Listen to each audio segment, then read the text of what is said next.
Hello बच्चों, राधे राधे, जय Shri Shyam. Vasudev education में आपका स्वागत है, जहां मैं हूं आपका अपना प्रेम सर और हाजिर हुआ हूं आप सभी प्यारे बच्चों के सामने एक और बहुत ही ज्यादा इंपॉर्टेंट वीडियो लेकर। जैसा कि आप सभी बच्चों को पता है कि जो बच्चे सेमेस्टर 6 में हैं, जो बच्चे सेमेस्टर 4 में हैं और जो बच्चे सेकंड सेमेस्टर नोट प्रमोटेड वाले हैं, उनका जो केमिस्ट्री सब्जेक्ट बैक का एग्जाम है बेटा, वो कल होने वाला है। उम्मीद है कि आपने अपनी प्रिपरेशन हमारे मॉडल पेपर फर्स्ट से बहुत अच्छे से कर ली है।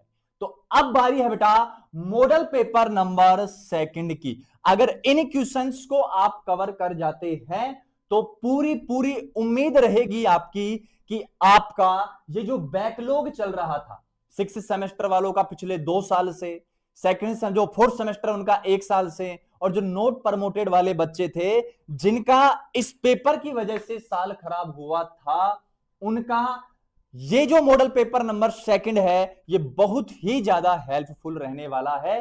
तो बेटा सीधी बात मैं इतना कहूंगा आपको, मॉडल पेपर नंबर फर्स्ट अभी तक नहीं देखा है तो पहले उसको वॉच कीजिए और उसके जितने भी आंसर्स हैं उनको अच्छे से आप लर्न कर लीजिए। और बात करता हूं अब मैं मॉडल पेपर नंबर सेकंड की, तो बेटा सीधी बात है कि इसके भी आंसर आपको अच्छे से तैयार करके, और जब कल आप एग्जाम हॉल में बैठो और कॉपी आपके सामने आए, पेपर आपके सामने आए, तो इस बार आप पूरे कॉन्फिडेंस के साथ कह सको कि इस बार मेरा पेपर बैक नहीं रहेगा, क्योंकि हमने इस बार जो हेल्प ली है वो हेल्प ली है वासुदेव एजुकेशन से। और इस वासुदेव एजुकेशन के यूट्यूब चैनल पर अगर जो भी बच्चे नए हैं तो एक बार चैनल को सब्सक्राइब कर लो, बेल आइकन को हिट कर दो और नोटिफिकेशन ऑन कर लो, जिससे आने वाले जो वीडियो हैं उनका नोटिफिकेशन आपसे मिस ना हो।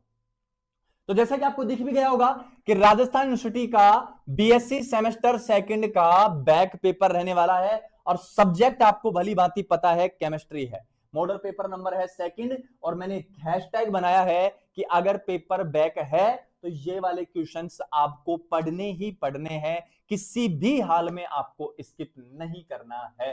तो चलते हैं बेटा इन इंपोर्टेंट क्वेश्चंस की ओर जो आपके पेपर में छपने की पूरी संभावना रखते हैं, और कल जब आप पेपर देखेंगे तो आपको खुद को रियलाइजेशन हो जाएगा कि वास्तव में सर ने जो बताया और वो ही हमारे पेपर में छपने लगा है। तो बेटा आ जाइए, मैं बढ़ता हूं सबसे पहले यूनिट नंबर फर्स्ट की ओर। और यूनिट नंबर जो फर्स्ट है बेटा हमारे पास, यूनिट नंबर जो फर्स्ट है उसका नाम मैं आपको बता दूं तो उसका नाम है बेटा रिएक्शन मैकेनिज्म। और रिएक्शन मैकेनिज्म वाली यूनिट से अगर क्वेश्चन बना है तो क्या क्या बना है सुनो। सह संयोजक बंध के समांश बंध विखंडन से आप क्या समझते हैं? समांश बंध विखंडन का मतलब होता है बेटा कि सह संयोजक जो बॉन्ड है, कोवलेंट जो बॉन्ड है, उसके इलेक्ट्रॉनों का समान रूप से क्या करवा रहा है? वितरण करना है। और निम्न को क्या करना है बच्चों? परिभाषित करना है। अब वो कौन कौन है वो देखिए बेटा, एक अपने पास कार्बोनियम आयन जिसको हम कार्बोकेटाइन भी कह सकते हैं, या इसको हम कार्ब धनायन भी कह सकते हैं। क्या कह सकते हैं बेटा इसको? इसको हम कार्ब धनायन भी कह सकते हैं, इसमें कोई बड़ी आपत्ति नहीं है। नेक्स्ट है कार्बनाइन या कार्ब एनाइन, इसको हमने कहा है। और नेक्स्ट अपने पास है मुक्त मूलक। ये तीनों बेटा मध्यवर्ती है और इन तीनों मध्यवर्तियों का एक्सप्लेनेशन आपसे मांगा जा सकता है कल के बैक वाले पेपर में। अगर ये क्वेश्चन नहीं बनता है तो इसके अथवा वाला सुनो। अथवा बेटा नाइट्रीन है। कौन है बेटा? नाइट्रीन। उसके बाद बेंजाइन, औपचारिक आवेश, मध्यवर्ती या संक्रमण अवस्था रहने वाले हैं। क्लियर यहां तक की बात? नाइट्रीन के बारे में आपको बताना है। नाइट्रीन होता बेटा ये, नाइट्रीन होता है कुछ ये लीजिए, ठीक है मेरी बात? ये होता है बेटा नाइट्रीन। क्लियर है? बात करूं मैं बेंजाइन या एराइन की, तो बेंजीन में एक पाई बॉन्ड और ऐड कर दो आप, एक एक्स्ट्रा पाई बॉन्ड ऐड कर दो तो वो क्या बन जाता है? बेंजाइन बन जाता है। बात करूं फॉर्मल चार्ज की, तो पूरी पूरी संभावना है फॉर्मल चार्ज औपचारिक आवेश के पूछने की। क्लियर बेटा? तो ये है यूनिट नंबर का इंपोर्टेंट क्वेश्चंस जो आपके पेपर में आने की पूरी संभावना रखता है। और आप भरोसा रखिए ना, आप भरोसा रखिए बस थोड़ा सा। जैसे आप थोड़ा सा भरोसा रखेंगे हम पर नहीं तो उस वासुदेव पर, तो कम से कम पॉजिटिव थिंकिंग तो आएंगी आपके दिमाग में, और जब पॉजिटिव थिंकिंग जनरेट होंगी ना तो आपको खुद को रियलाइजेशन होगा, एक एनर्जी जनरेट होगी आपके ब्रेन में, आपके मन मस्तिष्क में एक एनर्जी जनरेट होगी और आपको लगेगा कि हाँ इस बार मैं ये बैक वाला पेपर निकाल लूंगा। और जब ऐसा कॉन्फिडेंस जनरेट होगा ना बेटा, तो सच में यकीन मानो उसको रियलिटी में बदलते कुछ समय ही लगेगा, क्योंकि आपने उस पर भरोसा कर रखा है। नेक्स्ट यूनिट है बेटा, नेक्स्ट यूनिट आपके पास है स्टीरियो केमिस्ट्री। क्या है? स्टीरियो केमिस्ट्री यूनिट नंबर 2, और इसमें जो क्वेश्चन है बच्चों वो अपने पास है संरूपण क्या होते हैं, कन्फर्मर क्या होते हैं। संरूपण का मतलब सीधा से बेटा कि मोलिकुलर फॉर्मूला सेम रहेगा और वो सिंगल बॉन्ड पर क्या करते हैं, फ्री रोटेशन करने से नए समवाय बनते हैं, क्या कहलाते हैं? संरूपण। न्यूमान प्रोजेक्शन फॉर्मूला, न्यूमान प्रक्षेपण सूत्र की सहायता से एन ब्यूटेन की विभिन्न संरूपण संरचनाओं का ऊर्जा आलेख का क्या करना है, वर्णन करना है। तो बेटा एन ब्यूटेन के आपको ग्रस्त, सांत्रित, जिसको मैं कहूंगा इक्लिप्स्ड और स्ट्रेगर्ड फॉर्म बनाने हैं, और साथ में आपको बीच में गोचे और स्क्यू भी बनाने हैं। ऐसे 4 फॉर्म बनाने हैं, 0 डिग्री, उसके बाद 60 डिग्री, उसके बाद 120, उसके बाद 180 और उसके बाद ऐसे 60 बढ़ाते 360 तक आपको काम करना है। और इनमें से इक्लिप्स्ड कौन सा है, या मैं ऐसे कहूं फुली इक्लिप्स्ड कौन सा है, स्क्यू कौन सा है, गोचे कौन सा है और फुली स्ट्रेगर्ड कौन सा है, वो आपको बताना है। और नेक्स्ट बेटा मैंने इजेड नोमेनक्लेचर का आपसे क्वेश्चन पूछा जा सकता है। किसका है बच्चों? इजेड नोमेनक्लेचर का क्वेश्चन है। तो क्वेश्चन ऐसे आ सकता है कि निम्न कार्बनिक यौगिकों के आईयूपीएसी नाम लिखते हुए, मेरी बात पे गौर करना, और जहां तक मुझे पूरा भरोसा है ऐसा ही क्वेश्चन आपको देखने को मिलेगा कि निम्न यौगिकों के आईयूपीएसी नाम लिखते हुए उनके इजेड नामकरण कीजिए। तो बेटा क्या है सुनिए, पहला जो आपके पास है वो आपको दिख रहा होगा, सी डबल बॉन्ड सी, यहां H, उसके बाद CH2 और CH3, और यहां मैंने लिखा है बेटा H। अगर यहां डेजिग्नेशन में करूं तो इसको 1 नंबर, इसको 2 नंबर, इसको 1 नंबर और इसको 2 नंबर। आपको पता है कि जो हाई प्रायोरिटी वाले हैं, उच्च वरीयता वाले भिन्न भिन्न हैं, तो यहां आएगा बेटा ई नोमेनक्लेचर, ये ई रूप हो जाएगा। सेम बात करूं मैं अगले वाले की, तो अगले वाला है CH3 कार्बन, यहां है बच्चों हाइड्रोजन, डबल बॉन्ड के साथ यहां कार्बन, यहां Cl और यहां कौन है Br।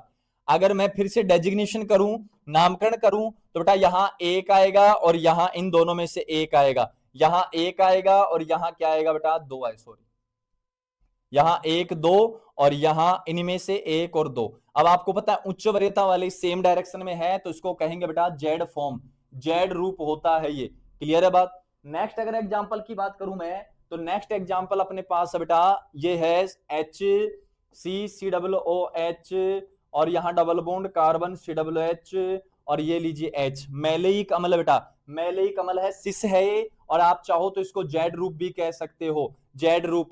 लास्ट है बेटा अपने पास कुछ भी एग्जांपल आ सकता है, थोड़े एग्जांपल मैंने आपको दे दिए हैं, इन एग्जांपल्स में भी डिक्टो छपने की पूरी संभावना है।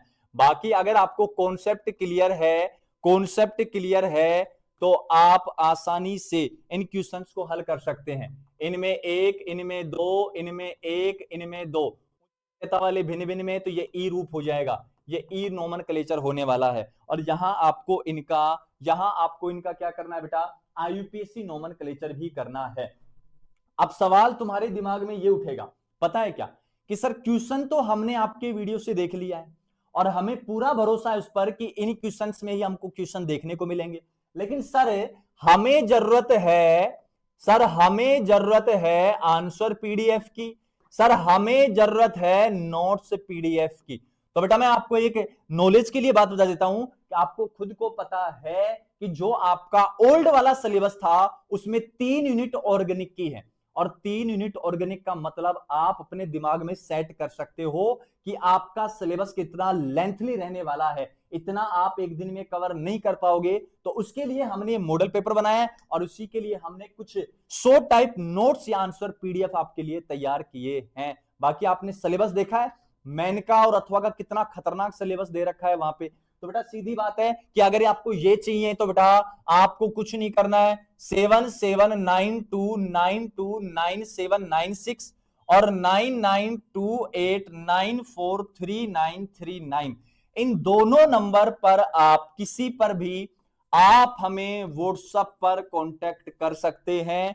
जैसे आप व्हाट्सएप पे कांटेक्ट करेंगे तो हम आपको इनके आंसर पीडीएफ या नोट्स पीडीएफ प्रोवाइड करवा देंगे, चाहे आप हिंदी मीडियम से हो और चाहे आप इंग्लिश मीडियम से हो। और इसका चार्ज हमने रखा है बेटा 35 रुपीज। और मेरा मानना ऐसा है कि अब आपको बिल्कुल भी देर नहीं करनी है, क्योंकि पिछले 2 साल से 1 साल से या आपने 1 साल खराब कर ली है इस पेपर के चक्कर में, बैक के चलते, और यूनिवर्सिटी को रिवोल्यूशन के नाम पे या बैक पेपर के नाम पे एग्जाम फोरम में आप पैसा दे सकते हो, तो आप 35 रुपीज और खर्च करके आप इस पेपर को क्लियर कर सकते हो। अगर जमीर जाग रहा है तो जल्दी से जाइए, नोट्स नहीं है तो इनको परचेज कीजिए और अपना काम जारी रखिए, अपनी स्टडी जारी रखिए। नोट्स की वजह से या इंपोर्टेंट क्वेश्चंस की वजह से आपकी स्टडी नहीं रुकनी चाहिए बेटा। क्लियर है बात? अब बढ़ता हूं मैं यूनिट नंबर 3 की ओर।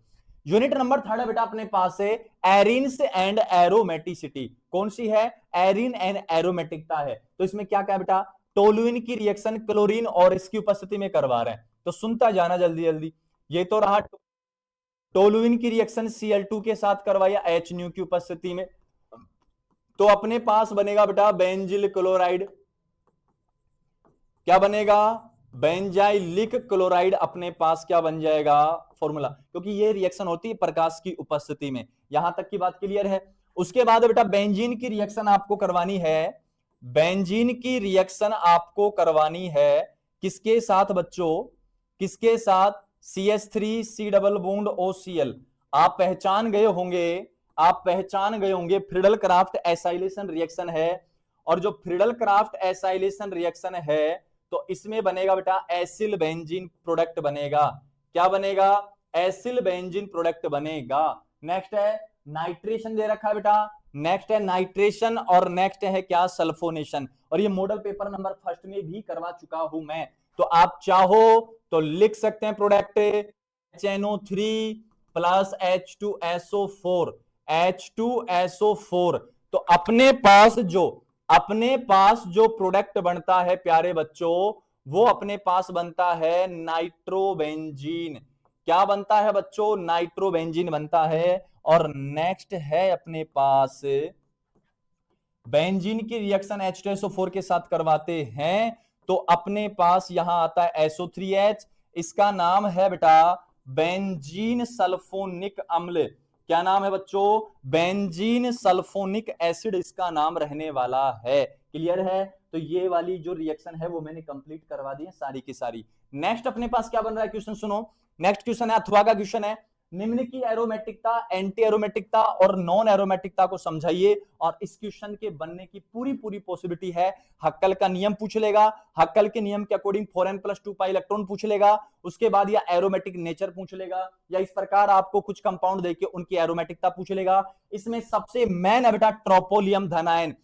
ट्रोपोलियम धनायन देखकर जाना, मैं आपको बना दूं, मैं आपको स्ट्रक्चर बना, आपको याद नहीं रहे तो याद रखना ट्रोपोलियम आयन जो होता है वो एरोमेटिक होता है due to the 6 pi electron, due to beta 6 pi electron. उसके बाद साइक्लोपेंटाडाइनिल आयन है, इसमें धनायन भी आएगा ऋणायन भी, दोनों बनाने हैं। धनायन जो होता है एंटी एरोमेटिक, ऋणायन जो होता है एरोमेटिक। साइक्लोब्यूटाडाइनिल आयन धनायन ऋणायन दोनों होते हैं, दोनों एरोमेटिक होते हैं। साइक्लोप्रोपिनियम आयन धनायन तो एरोमेटिक होता है, ऋणायन एंटी एरोमेटिक होता है। साइक्लो ऑक्टा टेट्राइन कौन है बेटा? साइक्लो ऑक्टा टेट्राइन रहने वाला है। ये अपने पास नॉन एरोमेटिक होता है क्योंकि इसकी टब शेप पाई जाती है। कैसा होता है बेटा? टब शेप, नॉन प्लेनर होता है, असमतलीय होता है। बात करूं बेटा मैं क्वेश्चन नंबर 4 की, बात करूं मैं क्वेश्चन नंबर 4 की, तो क्वेश्चन नंबर 4 रहने वाला बेटा आपका केमिकल काइनेटिक्स से। किससे रहने वाला है? केमिकल काइनेटिक्स से। और केमिकल काइनेटिक्स का जो क्वेश्चन है वो क्या है? प्रथम कोटि की अभिक्रिया के लिए समाकलित वेग समीकरण व्युत्पन्न कीजिए तथा सिद्ध कीजिए कि अभिक्रिया के वेग के आधे अंश के समाप्त होने लगा समय t हाफ बराबर 0.693/K1, मतलब अर्धायु काल की बात कर रहा है। और मैं अभी कह देता हूं आपको कि ये जो केमिकल काइनेटिक्स है इसमें एक न्यूमेरिकल बनने की पूरी संभावना है। न्यूमेरिकल नंबर फर्स्ट सुन लो, मैं बोल के बता रहा हूं कि एक अभिक्रिया 50% पूर्ण होने में 72 मिनट का समय लगाती है, तो 70% या 75% पूर्ण होने में कितना समय लगेगा? तो समय पूछ सकता है। दूसरा क्वेश्चन आपके लिए पता है क्या रहेगा बेटा? कि आपको वेग स्थिरांक दे देगा और उसका अर्धायु काल पूछ लेगा। तीसरा आपको क्या करेगा बेटा? कि अर्धायु काल में और इस जो ये है अपने पास वेग स्थिरांक, इसमें क्या पूछ लेगा, संबंध आपसे पूछ लेगा। तो किसी भी प्रकार आपसे क्वेश्चन पूछा जा सकता है। न्यूमेरिकल की पूरी पूरी संभावना, एक न्यूमेरिकल देख जाना आप।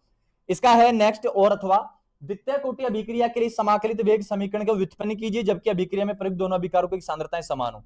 अभिक्रिया के टक्कर सिद्धांत, संकरण अवस्था सिद्धांत के संक्षेप में क्या करना है आपको समझाना है। तो ये थे बेटा चारों यूनिट के मॉडल पेपर के क्वेश्चन। प्रत्येक में मैंने एक मैन एक अथवा रखा है, जो आपको ठीक लगे वो आप पढ़ सकते हैं।